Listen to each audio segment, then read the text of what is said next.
Namaskar. This is Akhilesh Bhargava. Welcome to Tit-Bits on Business and Finance with me.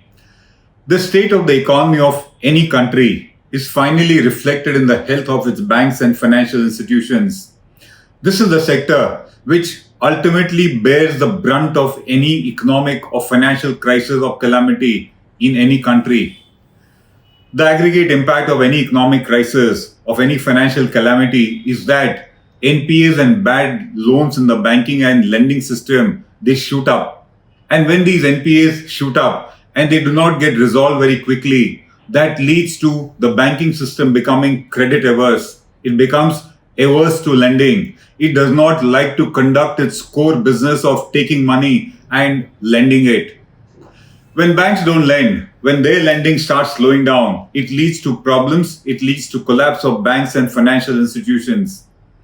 When that happens in an economy, when banks get into a crisis, when banks are no longer willing or able to lend, in that case, the economy of that nation starts slowing down, it starts halting, it starts contracting.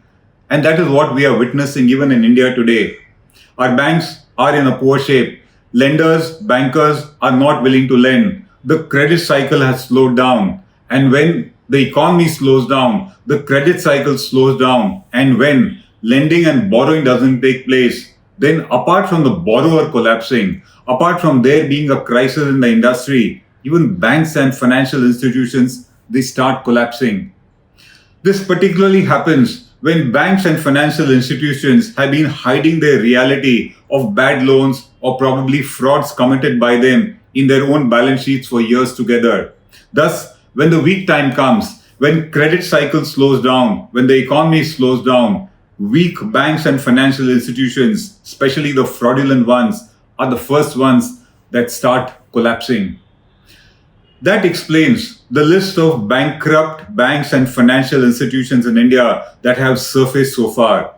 It started with ILFS going belly up sometime in September 2018. We then had the PMC Bank. We then had Yes Bank. We then had DHFL being put on the block. We then have had the Lakshmi Vilas Bank being taken over by DBS. And finally, the latest news is that Reliance Capital and its subsidiaries are now on sale. If investigation turns out to be so, perhaps this kind of crisis might even surface in the case of Share Finance and maybe even India Bulls. It's too early to say that. Investigations, regulatory supervision of these companies is continuing. But the point is that the list is long. It will only become longer.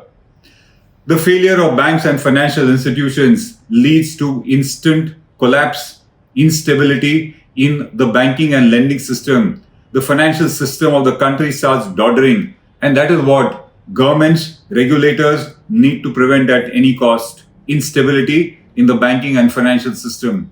Therefore, in order to prevent any kind of a collapse of India's banking system, in order to prevent any breakdown in its financial system or any lingering instability in the system, the government, the Reserve Bank of India, has been ensuring takeover of any large bank or financial institution which has collapsed on account of mismanagement and bankruptcy. We thus saw the takeover of ILFS. We also saw the takeover of Yes Bank, then Lakshmi Vilas Bank. And now buyers have been called to put in bids for DHFL, which has been under the NCLT process of IBC. The latest kid on the block, the latest item on sale is Reliance Capital and its subsidiaries. The Committee of Debenture Holders, which is led by SBI Capital Markets and JM Financial Services, has invited expressions of interest for takeover of the assets of Reliance Capital. And the purpose is to sell the assets and repay the lenders and creditors of the group. These EOIs were called on 31st of October and the last date was 1st of December. As of 1st of December, the Committee of Debenture Holders has received over 60 bids for takeover of either the entire Reliance Capital in all its subsidiaries or for takeover of its individual subsidiaries. All the biggest of names in the business of taking over these kind of entities in the world of finance have put in their expressions of interest. Blackstone has put in an EOI, so has been the case with Oaktree, JC Flowers, Bain Capital, KKR, and many others. As we said, all the big names are involved. The expression of interest, as we said, has been called for takeover of either the entire Reliance Capital and its group or for individual subsidiaries which constitute its core assets. And what is on sale? What are the subsidiaries on sale by which the debenture holders hope that they will get enough money in order to repay the loans, in order to repay the creditors?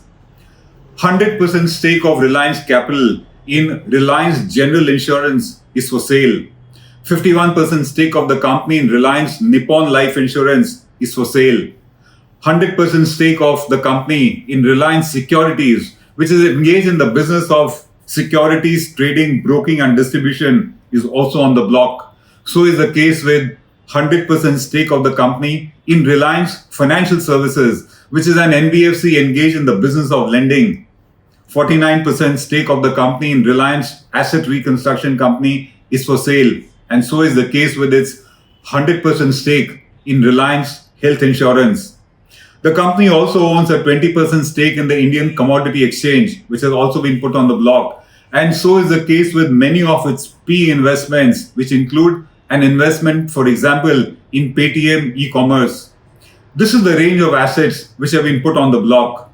If the bids or the expressions of interest are accepted, then those who are given the EOI are going to be given access to Reliance's financial records, the data room as we call, in order to do a preliminary due diligence, in order to do their own scrutiny, and then put in their final financial bids in order to be in the running for takeover of either the entire Reliance Cap or its individual subsidiaries. Experience says that not all expressions of interest will get converted into financial bids. In the case of DHFL, for example, 24 expressions of interest have been received, but the financial bids came only from 4 entities. That might be the case of Reliance Capital also, especially after the financial scrutiny is done by the EOI holders and they perhaps find that things are completely contrary to what they think should be there in the company. While 60 bids have been received for Reliance Capital and its subsidiaries, the fact of the matter is things are just not good there. Reliance Capital has an aggregate debt of 26,869 crores. In its last quarter ended September 2020, it incurred losses of 2,577 crores for just one quarter. And its latest default was in respect of debt owed to HDFC and Axis Bank to the tune of 623 crores. And this kind of default continues. The fact is that the company continues to bleed losses. It has been defaulting on its loan repayments. There is certainly rampant mismanagement in the company. Regulatory violations have been taking place. There is a question mark on its assets and the recovery thereof. There is certainly chances of massive fund diversion. Rating of the company has come down to a junk level. All kinds of questionable loans have been given, and contingent liabilities arising from statutory authorities, lenders and creditors certainly cannot be ruled out. This is a company not just in trouble, but having a rotten balance sheet and a rotten P&L account. Why is it then all the biggies are interested in taking over of Reliance Capital and its subsidiaries? The reasons are very obvious. The first one is that for anyone who's got deep pockets, it is an opportunity to set up an across-the-board financial powerhouse in India. You will get an ARC, you will get lending business, you will get business of securities, broking and trading and distribution. You will get into insurance, you will get into general insurance, life insurance, health insurance. You will get into a company, an entity which will be in finance across the board. And thus, for somebody who looks at India and has got the deep pockets, this is a ready opportunity to set up an across-the-board financial powerhouse in India. It is certainly a chance for deep-pocketed international investors to enter India in a big way. What they get by buying this company is ready running entities. The entities have got all the required approvals. If you take, for example, the insurance subsidiaries of Reliance, all the approvals are there. They are running entities. They may be weak, but they are their entities which are going concerns, and they can be scaled up by anybody who's got the capital and the resources in order to scale up such entities. There's a ready infrastructure, there's a ready network of customers, distribution base, and manpower. And it just needs more capital, better management in order to scale up the entire operations. It is a deal in the offing. It is in a bargain in the offing for anyone who can afford it and who wants to be in this business. And the gains can be immediate and pretty large. That explains why a lot of players are interested in snapping up Reliance Capital and its assets. While they are interested and the advantages are very obvious, it also comes with certain risks. There's a question mark on the assets that the company and its group owns. Regulatory violations are bound to throw up contingent liabilities. Contingent liabilities which are not foreseen when the company is taken over are likely to arise from lenders and from creditors. And the most important, these kind of companies are always known to have a corrupt and inefficient organization. And that's yet another major drawback to deal with. But despite that, the fact is, if you get the group or its entities for a deal for a bargain price, it would be certainly worth it. What India gets if this kind of a deal goes through is massive amounts of FDI and foreign players, perhaps with a better management, entering into the country and ensuring that the entire sector improves in the process. The risk factor certainly remains in such takeovers for shareholders and creditors of the company. If we take the case of the recent takeover of Lakshmi Vilas Bank of DBS, what we see is the entire capital and the entire bonds got written off and they were left high and dry. Something like this can happen even in the case of these kind of takeovers. Only time will say what kind of packages have got approved. While the regulator, the government, the lenders, the creditors to these kind of entities struggle to prevent their total collapse or failure, yet these instances of failure of entities like DHFL and Reliance Capital and the attempt to ensure that they do not collapse completely, they show years of mismanagement and frauds perpetrated in these entities. They show years together in which the public was hoodwinked and cheated. They show years of regulatory non-compliance by these entities. They show years of collusion and window dressing in order to show a rosy picture. They show years of misconduct by directors, auditors, independent directors, and rating agencies, which let these kind of entities flourish. They also show negligence by the regulator. And finally, they also show that it is the government which lets these kind of entities get bigger and bigger. And it is the government that did not step in time in order to prevent such kind of big failures in the banking and finance industry take place. We need to ensure that these kind of Reliance Capitals and DHFLs do not occur in future. Otherwise, the system will continue to remain unstable and uncertain as we are seeing at the moment. This is Akhilesh Bhargava signing off till we meet again. Namaskar.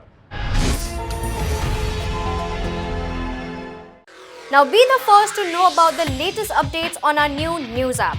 Go on your Android or iOS, search for HW News Network.